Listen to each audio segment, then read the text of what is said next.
Hi, guys, and welcome to Motivational Minds Radio. I'm your host, Jeselle, and you've tuned into the place where we get to take a closer look into the minds of the authors who make the words on the page. Today, we've got two authors, Claire Farber and Bill Vernick, who have co-authored the book Brand Guide. And I'm so excited to introduce them to you so we can take a closer look into what it is that they've created. On the front of their book, it actually says, do not go on to another date until you read this book. Basically, find out which brand of guy is right for you and find the love of your life. I'm so excited to introduce them to you. Let me give you a closer look into who they are. Claire Farber, she has been a branding consultant for nearly 20 years. Her passion is for figuring out what makes consumers tick and leveraging that deep understanding of unmet consumer needs in order to build better brands that create more meaningful relationships with their users. Some of the brands she's worked with include Dove, Suave, Stay Free, Speed Stick, Listerine, Q-Tip, Pond's, Vaseline Intensive Care, Colgate Close Up, and many, many more.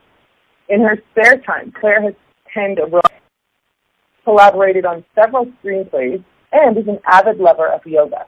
She's also a big believer in the power of authentic love and its ability to transform the world. Her hope is that Brand Guide will help to make the world a better place, one happy relationship at a time. Now, gosh, Claire, that is a beautiful thing. Let me tell you guys about Bill. He got his first job out of high school as a film editor, cutting documentaries, movie trailers, and low-budget films. He sold his first screenplay to producers that he worked for, and then later spent years explaining that the film finished and had little to do with his script.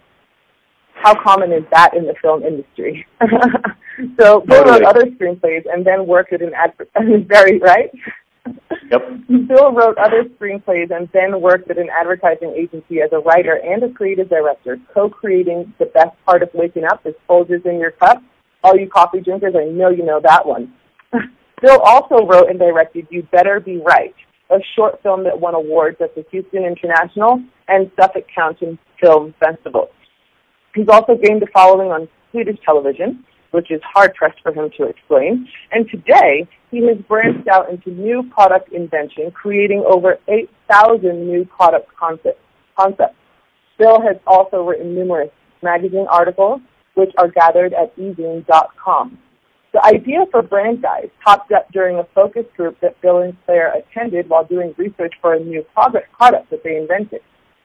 Bill is currently finishing up two new books, one nonfiction, which is called 100 Tells, as well as a novel, Schematic, which is based on his own screenplay.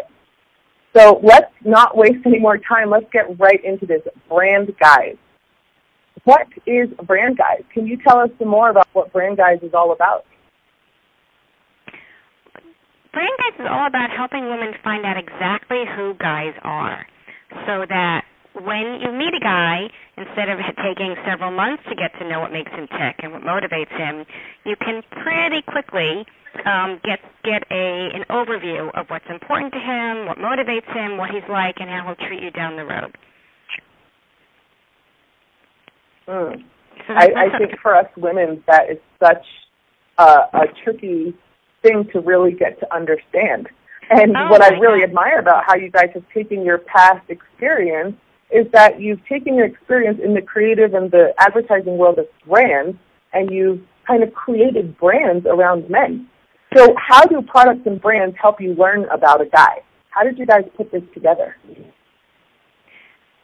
Great question. Well, originally, we observed, there was sort of an insight that we came upon, which was that men tend to, when they find a brand that they like, they keep going with that same brand. They really are loath. I mean, men are horrible shoppers to begin with, but most men are. But once they land on a certain type of toothpaste or razor blade or car, they just stick with it.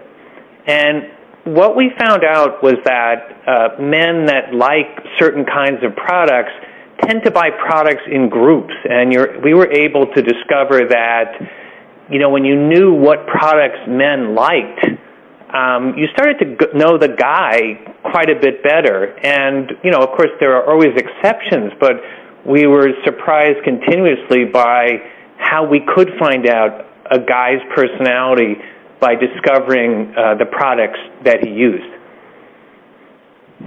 Yeah. Would you like us to give you an example? That's really interesting, Bill. Yes, please. Okay. So, for example, go for it. Let's say that, like, your sister was interested in two different guys, right? And you haven't met either one of them, but you do know that one drives a BMW and wears Armani clothes, and the other one drives a Prius and uses Tom's of Maine toothpaste, right? Now, you know nothing about them other than a couple of brands they use, but do you get, like, kind of a visual already about what the two guys might be like? Absolutely, yes. Right. So that's the whole thing is that certain brands telegraph immediately. You know that the guy who's driving a Prius and using Tom's of Maine, you know he cares about the environment. You know that he's willing to prioritize other things over his own, let's say, advancement. So you immediately know really fundamental things about these two guys, and all I did was tell you a couple of brands that they use. So that's kind of the basic theory, but on steroids, because we've taken 10 different brands and we really blow them out so that you can get so that we've tried to cover really 10 different types of personality types. I see.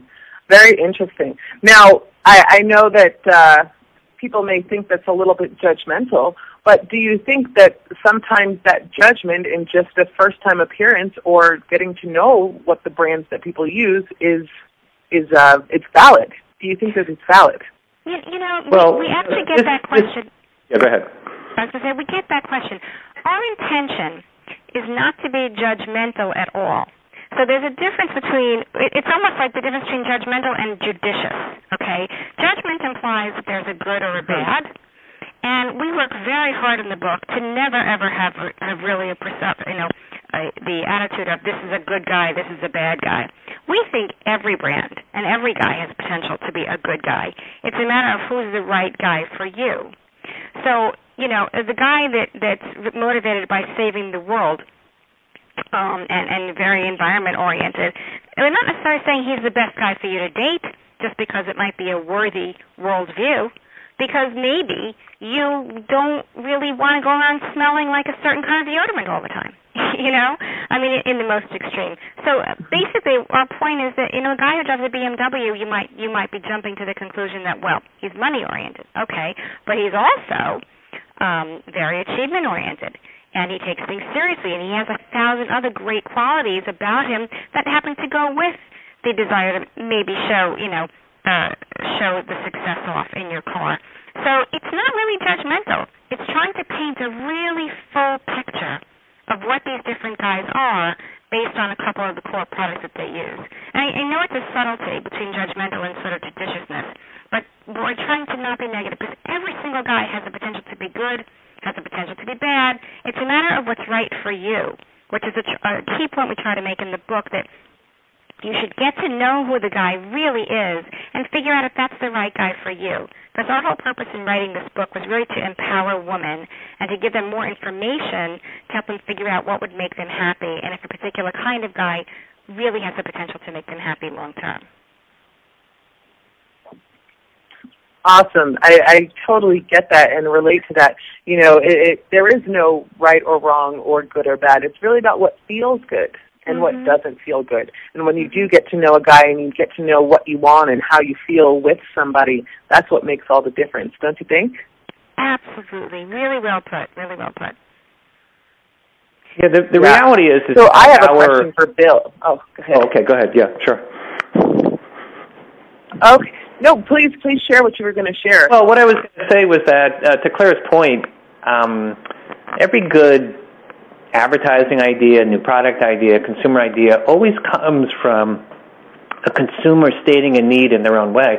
And this idea of trying to figure out what guys are about really grew out of a reality that we discovered in a focus group, which was that women, when they were on the, let's say, fourth or fifth date with a guy, and let's say they were back at his home, his apartment, his house, would excuse themselves and go to the bathroom and then look through the guy's medicine cabinet. And this woman was telling us the story about doing this and trying to figure out what the products meant. And we felt that there was some instinct that the woman had for trying to figure out, okay, who is this guy? So the basic idea is women really don't have a good way. You know, you can ask questions, but then men can not always tell the truth, let's say. So we think there's a lot of truth in the buying patterns of men. And that's what we learned from women. That's, you know, we asked other women in the focus group the same question, and to a person, they all said, yes, they've done that. They've tried to look at the guy's car and, you know, in other places under the sink and try and figure out, and they all sort of wondered, well, you know, what do these products mean? And that's where the book began. So we always think that if something begins with the consumer insight, then it's probably going to take you to a fairly true place. So that's it. You know, I think, Bill, I think it's really interesting that you just say that, because I was just rereading Blink. Gosh, I've read his books, Malcolm Gladwell's books, maybe too many times, but what's too many times when you're reading a good book, you know? And one of the things he was talking about there is just making that decision, or making that, you know, knowing in the blink, knowing in that first few seconds. And he mentioned that, going into somebody's cabinet, or, you know, just getting to know who they are by that brief glance, how you can know more about them in that glance than spending hours and hours of time with them, because are they really showing you their true self? Which comes to the point of guys who lie. I know we chatted a little bit before, and you said that men are liars. Bill, do you agree with this? As a male co-author of this book, do you stand firm? And please talk a little bit more about that. Okay. Well, first of all, how could you possibly trust my answer? Because I am a guy. But in any case, I don't, and men are necessarily liars. I think they're actors. They embellish who they are. They want everybody on a date, or, you know, if you're starting in a relationship, you know, you have that insecurity of who you actually are. And so you try to embellish it. You try to make yourself into something more interesting. It's very rare when a guy will literally present himself exactly who he is. And, you know, we actually think dating itself is a very tough way to determine, you know, if a man, or even a woman for that matter, is telling the truth. Because, you know, the stakes are so high. You know, usually it's taken 28 emails and 400 texts and, you know, 68 phone calls to even get to a cup of coffee. So, you know, you want to really make it count. And so, you know, you do a little bit of, you know, you talk about yourself in the best way possible. And men, yes, the worst ones lie, the best ones embellish and try and make it sound like perhaps they're a more interesting version of themselves. What we like to think is that products and their patterns in brand guides, you know, they tell the truth for you.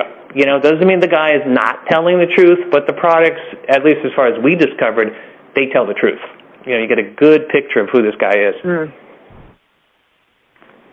Yes, I do think that products actually show your commitment. I know I have products that if I'm offered something else, I won't even use it, because I know I'm committed to something else.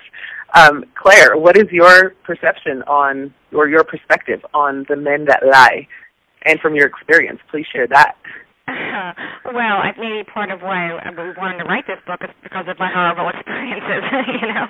And I think that, you know, we don't always, especially when we're younger in our dating lives, we don't always pay attention to the clues that are right in front of us. You know, you see a guy, you're at a bar, in a class, whatever it is, and he's kind of cute, and you're like, okay, I want to talk to him. And then it kind of goes from there. And when you stand back with the benefit of time and think, what was I thinking? You know, and it's like, well, you weren't really thinking anything. You were just kind of going with the flow. And there are a lot of things in life where going with the flow is good. But I think when it comes to owning your relationship, which is going to be one of the most important aspects of your life long term, I think we as women owe it to ourselves to put a little more thought into it, you know. So part of the message in Brand Guys is really to say, you know, hey, women, let's wake up. Let's pay attention to the clues that are around us, whether the guys are lying or not. If we pay attention to the clues, we'll be smarter. about it. If we really watch what he does in different situations, if we look at what he uses, if we look at everything that tells us something, and don't just disregard it because he's cute or something, but really pay attention to it, look at what really makes us happy, like we have a chance to be more empowered in our love life. And I guess, if I could talk to my 17-year-old self, I would say, look at the clues and make life a little easier on yourself so you don't have to suffer quite so much through horrible dates and bad relationships. Does that kind of give you an idea? Absolutely. Totally agree. Oh, completely. Yeah. They say that when someone shows you who they are, then believe that. And I think being a woman, I can relate to the fact that sometimes we push it on the back burner and we make excuses and we try to think that we can change the person that they really are. But how far have we come in that? That's right. You know what? You can never change anybody. And one of the things that we say in Brand Guys is, you're not going to change him. He is what he is. He's the brand that he is, whether he's a BMW or there's a Tom's of Maine or a Comedy Central or a Q-Tip or, a Red Bull, whichever the guy is, that is who he is, and that's probably who he'll be for life. And if you don't like all the things that come with that, then you should think really hard before you attach yourself to this person, because you're not going to change him. He's not going to change. And so many relationships are based on, people think, oh, he's this way now, but I'll change him, And that's not really a prescription for happiness. But if you know who you are and you know what makes you happy and you know who he is and you think he's got the qualities to really make you happy without changing him, we think you've got a better shot at a happier relationship. Yes. Absolutely. I mean, look at let's go into the brands. This is where you guys, the expertise that you guys come from. Look at Coca-Cola. If Coca-Cola changed their recipe, would it be Coca-Cola anymore? Well, Absolutely that not. happened, right? That happened, was it 20 years ago? I know. Fiasco, right? Exactly. Exactly. Yeah. But it's that same gist. So I'm really curious, as I'm sure our listeners are. Can you please share with us these brands? Of course. Bill, you want to start? You want to finish? Yeah, sure. We start out with a guy we call Bud Guy, and it's one of our. We try to write theme lines for each of them, and the theme line for Bud Guy is he's the king of the house, but his queen runs the show. Bud Guy is the classic American guy that drives. The Chevy, he, drinks Budweiser, he drinks American beers, he likes Lay's potato chips. He's just that guy that actually exists. I mean, you see him in commercials and you say, well, there can't be anybody who really is like that. But actually, as we discovered, there are a lot of guys out there like that, that they really stick to certain values, and they're usually the result of other Bud guys and the women that they marry. And, it's sort of that thing where you get sort of like what he comes across as. He's a very honest, he won't try to make himself into anything that he's not. And he's everywhere. He's in the city, he's in the country, he's probably all around the world, even though, we call him an American, but he actually typifies somebody that inspires trust. And one of our favorite guys, Claire, you want to grab another one? Oh, sure. Another one is Q-Tip Guy, named after that wonderful packet that comes in groups of 100. And Q-Tip Guy is a very how do we put this? A very orderly type of personality. It's the kind of guy that you might find who's an engineer or in finance, but is in sort of a predictable field for his career. He likes spreadsheets. He likes things that are predictable. He doesn't like change too much. So, when you go out to dinner with him, he's probably not going to take you to the most exotic place, but he'll treat you with tremendous respect, usually, because he's very old-fashioned in a lot of ways. He's sort of conservative, more Lord and Taylor, than something exotic. And with him, he's the kind of guy that you can trust, because since he's highly risk-averse, he is not likely to run off with an internet lover. It's one of the things that we say in the book. So, we said before, there's like a pro to everything and a con to everything, and it's what's good for you. So if you like someone who's predictable, who you can trust, who may not be the most romantic guy in the world, but here's an example. For your anniversary, he probably won't buy you a dozen roses, but if he knows that you like to read books at night, he might buy you a book light, so it might not seem romantic, but in a sense it's really romantic because it's what's good for you, because he really pays attention to the details of your life. So that's kind of rounds out who Q-Tip is. Bill, you want to take another? Yeah, one more perhaps. One of the more fun guys that we did research on is a guy we call Red Bull Guy, and he's the guy that takes risks. Not perhaps his entire life, but certainly in the younger years of his life, he will do anything on a dare, and he usually does, motocross and base jumping and bungee jumping and all kinds of stuff like that. He really does want to live life to the fullest, and when he goes out with you, he wants you there with him or watching him, but in any case, you may be a good skier, but he is a crazy skier. He has to go on the very difficult slopes where there's a chance that, we might break something. In fact, one of the things that we heard was that a lot of these guys carry little computer jump drives along with them, and what it has are previous MRIs from hospital emergency room visits where they broke certain bones. I mean, I'm sorry to be laughing, but it literally is so that when they go to the emergency room again, they'll be ready and they can just hand it to the doctor. He puts it in his computer and he sees what's been broken already.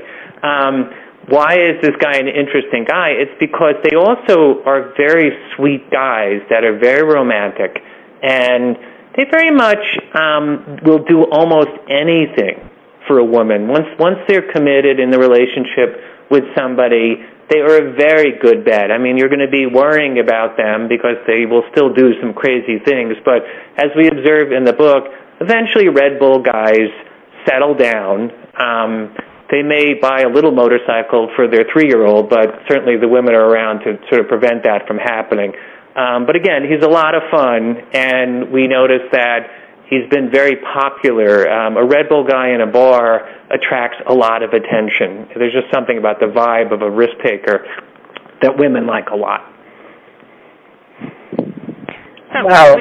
Bill and Claire, these are really fascinating, and there's 10 brands that you guys have that you've categorized in this book, and I don't even want to give away all of them to the readers of this book, so we're going to hold on to that until the book comes out, because I know the book will be released later, probably in the fall of this year, so very shortly, and you guys will all get a chance to order the book, read the book, and I can guarantee you that Bill and Claire will be back on here so that we can continue this conversation that is just kind of a mysterious conversation, because there's so much that we just don't know about why we choose who we choose and why we enjoy who we enjoy. So I do have a few more questions for you guys. One thing that you guys want to share with the readers, what would you like them to know about this book?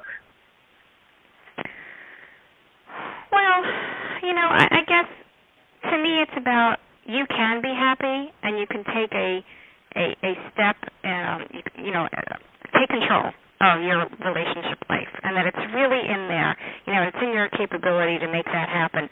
But you have to do it consciously, and thoughtfully. That finding the right guy for you might or might not happen just in happenstance. And we're like, why leave it up to luck? Read the book, pay attention, think about what makes you happy, and give yourself a better chance at finding someone that really is sort of the other half of you. Bill, what's your one thing? Yeah, I like to think that the book, we wrote it in a very specific way, which is to say that we had fun with it. It's all about the reality of finding the right guy and, identifying who guys really are so you can have a good relationship. But the one thing we were very careful to do is to say, if people are going to read this, they're going to want to have fun with the book. And what we do is we, salt it with stories and quotes, and we have little tiny screenplays inside the book which capture a first date with each of these guys and capture a romantic moment with these guys. So you get an idea, so what's the dialogue like between you and a Red Bull guy, or you and a Celestial Seasonings guy. And overall, we like to think that while the book will work and you'll get to know some guys, we also think you can read it and have a good time. It could be a good sort of book on the plane or summer reading, and that's what we were very concerned with. And I think, based on the fact that I actually read it myself again about 2 weeks ago, and I was laughing at parts of it, which is always good, considering I've read it 400 times before. But I think you can have fun with it. That's sort of, I'm surprised and I'm sort of delighted that it turned out that way. Awesome. I am delighted as well, and I'm really looking forward to reading this book. One last question for you guys. What impact do you want this book to have on your readers? I'd like to see it change how people date. I'd like to, take away the drama and make things easier and more fun, maybe. Yeah, I could agree with that. But I would also add that a big thing that we heard time after time is women change themselves in order to fit into what they think, some guy wants. And what we try to do with the book, and what we hope it will do, is say, no, this is going to be you, and you're going to find somebody who will accept you for who you are. It's a big goal, and it doesn't sound that easy, but the fact is if you find somebody that you'll fit into, in other words, they'll fit into your life, you'll fit into theirs, and we think that can be accomplished. It may be a good reason why some better relationships may be happening if you know who that person is and you get to know them, and then you start your relationship. Very well said, and I'm sure you guys have plenty of questions. I know I do. I know this is like a conversation that can last a lifetime. Because of that, I invite you guys to hang out with us on Google Plus after the show. And Bill and Claire, thank you guys so much for joining us today on Motivational Minds Radio, and I know you'll be back. This is going to be a fantastic continuation. So we'll see you guys after the show. Oh, you're welcome. Absolutely. And guys, we'll see you after the show, and stay tuned so that you can hear the details for that.